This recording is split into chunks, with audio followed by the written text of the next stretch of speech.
It was December 1991. I was 31 years old. I had three little children. I had a 1, a 3, and a 5-year-old. And I was in a marriage that was very challenging. What happened was I had a vision. I woke up one December morning, and just before opening my eyes, it wasn't a dream, it was a very detailed, precise vision of a scene. And I saw myself and my husband right away. I knew it was us. We were walking down a snowy sidewalk. It was nighttime. And then all of a sudden I saw that this car came from behind, lost control. I saw the make of the car. I saw the color of the car, and it hit us from behind. We were on a sidewalk, and so I spent a moment questioning, how is this possible? How can you get hit by a car when you're walking on a sidewalk? I heard my husband scream. I heard him say, "Oh my God, we've been hit by a car." And then I woke up and I continued with my day, and I completely forgot the vision. And that night, 15 hours later, at about 10 past 10, and I'm always amazed at the cosmic timing of it all, that in fact, we were coming out of a party, out of a Christmas event. And so we left early because I wasn't feeling well. We came down the stairs, walking down the sidewalk, and the sidewalk was jammed with cars. There was one tiny little opening, and the car came from behind. We never saw it, and hit us. It jumped the curb, hit us from behind. And as I was flying through the air, I heard my husband scream that, what I had heard that morning. And I said, "Oh boy."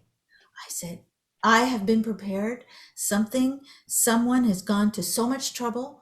And I said, just relax and go with it.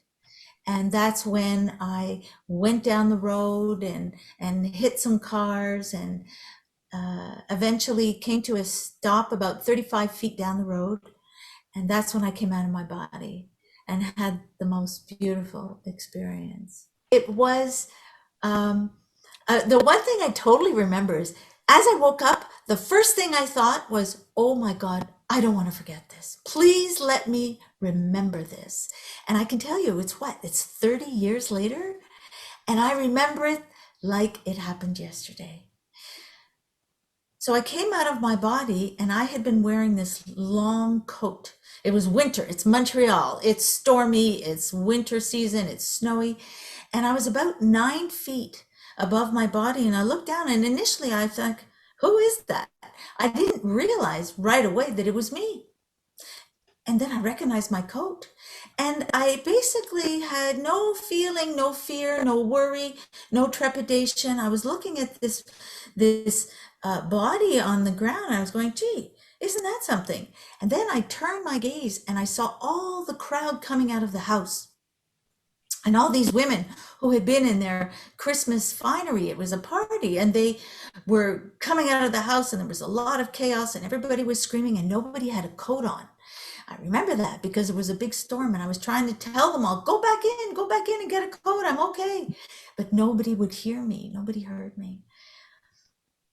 And then basically that scene just didn't matter anymore. It just wasn't important. What was important was what was calling me, and I was just being attracted by a force, by a light, and by a sense of well-being that completely enveloped me. And that whole scene, that chaos with the cars and the people, and it just totally disappeared. And I was gently carried along, and then I met a figure, and he addressed me by name. And I laughed because I always thought, gee, who am I, little old me, to be addressed by name? How is it they know my name? How do they know my name? Well, they knew my name. And he said, I felt it was a male figure, tall, large, luminous, but I never saw a face.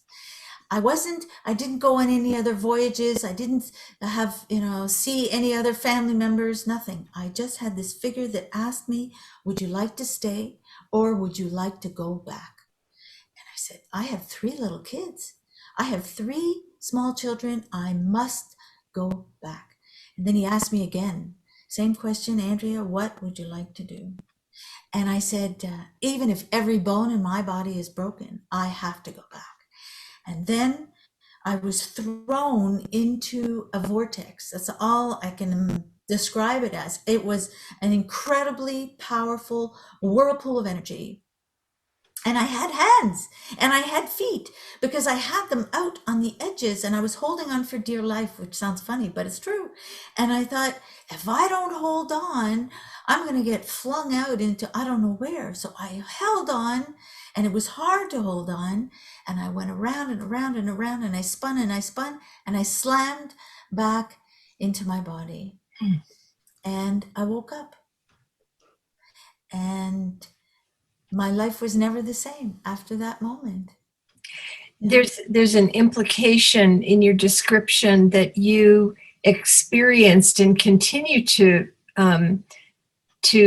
perceive the experience you had as absolutely real. There's no question. And I think one of the beautiful validations that happened when I went to that first conference in 2017 was meeting so many people who'd had near-death experiences. I thought, oh my gosh, I found my tribe.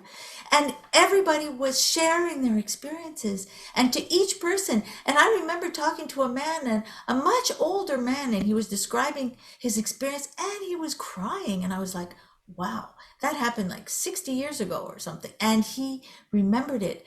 And then another one and another one. And it's like, to each one of us, it was absolutely real.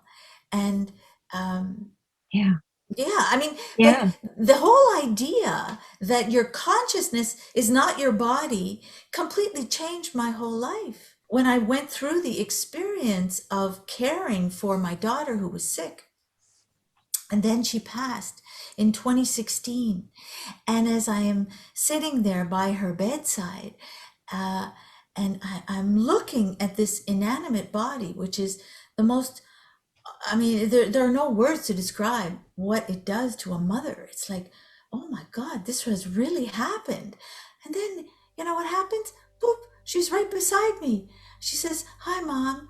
I'm so glad you're not hysterical. Thank you so much. And I'm so glad you weren't in the room because I couldn't have let go of my body if you had been in the room, and on and on. And then I went, wow, it's not just my experience of my near death, it's Chloe's death, and being able to handle that in a way that I don't think I would have handled if I hadn't been through this experience.